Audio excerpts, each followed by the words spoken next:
Welcome back to Spiritual Wisdom.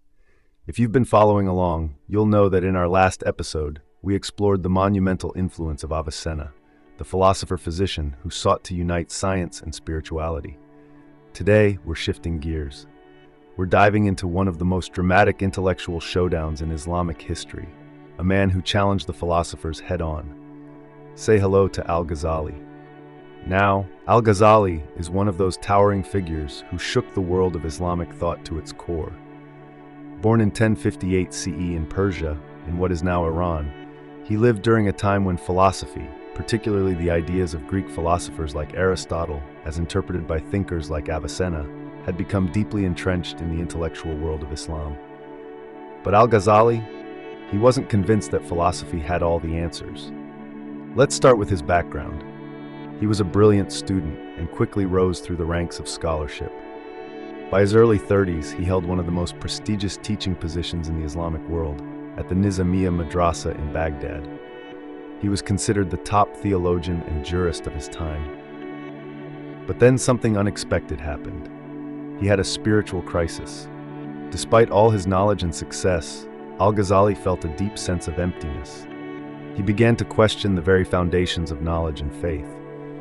Was he just parroting what he had learned, or did he truly understand? Could reason alone really lead to certainty?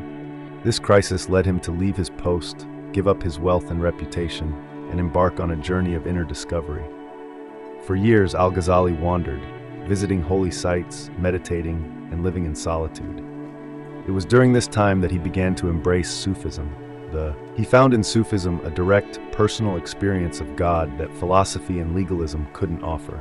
And when he returned to public life, he came back with a mission: to reconcile traditional Islamic theology with the genuine spiritual depth he found in mysticism, and to critique what he saw as the excessive rationalism of the philosophers.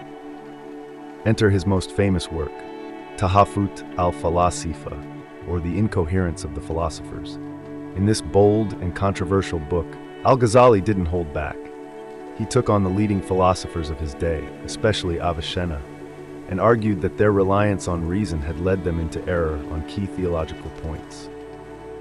Now, before we think of this as an anti-philosophy rant, let's clarify something important. Al-Ghazali wasn't against all use of reason. In fact, he was trained in logic and used philosophical tools extensively in his own arguments. What he objected to was philosophical arrogance, the belief that human reason could uncover all truths, even those that belonged to the realm of divine revelation. Let's look at three key areas where Al-Ghazali took issue with the philosophers. First, the eternity of the universe.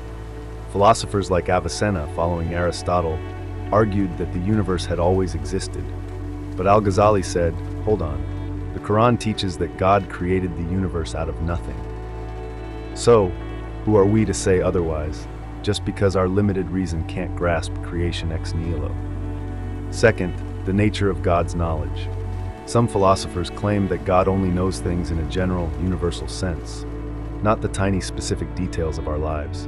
But to Al-Ghazali, this was a direct contradiction of the Islamic belief in a personal, all-knowing God.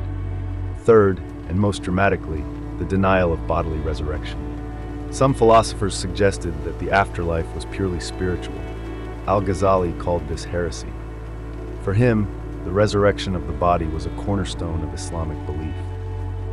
What made the Incoherence of the Philosophers so powerful wasn't just its content. It was the way Al-Ghazali used logic and philosophical reasoning to argue against philosophy. He turned the tools of the philosophers back on them, and in doing so, he changed the course of Islamic intellectual history. But here's the twist. Al-Ghazali didn't just tear things down, he also built bridges. In another one of his famous works, Ihya Ulum al-Din, the revival of the religious sciences, he combined traditional Islamic teachings with the spiritual insights of Sufism. This became one of the most widely read and respected books in the Islamic world, even to this day. So, what's Al-Ghazali's legacy? He helped recenter Islamic thought around revelation, ethics, and inner transformation. He reminded people that faith isn't just about debate and doctrine, it's about the heart, the soul, and the lived experience of God.